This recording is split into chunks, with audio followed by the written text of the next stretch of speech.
নারকেল ছাড়া কীভাবে চিংড়ি মাছের মালাইকারি আমি করি তোমাদের সাথে রেসিপিটা শেয়ার করব।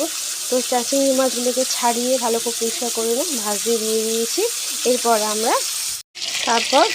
তারপর আমি এর মধ্যে এলাচ, লবঙ্গ, দারচিনি অ্যাড করব। মিক্সিতে পেশাই করে রাখা পেঁয়াজ, লঙ্কা, টমেটো সেগুলো কড়াইয়ের মধ্যে দিয়ে সেগুলো দিয়ে নাড়তে রাখবো। তারপর আমি এর মধ্যে আদা রসুন অ্যাড করে দেবো। এর মধ্যে আমি আদা রসুন অ্যাড করে দিয়ে নাড়াচাড়া করছি। সামান্য পরিমাণে কাশ্মীরি লঙ্কা গুঁড়ো অ্যাড করলাম। এর মধ্যে আমি সামান্য পরিমাণে চিনি অ্যাড করলাম।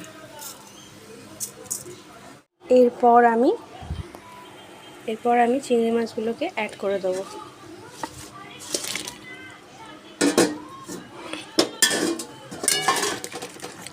তো কিছুক্ষণ চিংড়ি মাছগুলো ধরে ফুটতে থাকবে। তারপর আমি ঘি, গরম মশলা দিয়ে নামিয়ে নেব। সামান্য পরিমাণে গরম মশলা অ্যাড করলাম। তো এইভাবে চিংড়ি মাছের মালাই করে রান্না করে দেখো, কেমন লাগবে জানাবে। যদি ভালো লাগে লাইক, কমেন্ট আর শেয়ার করতে ভুলবে না। বাই।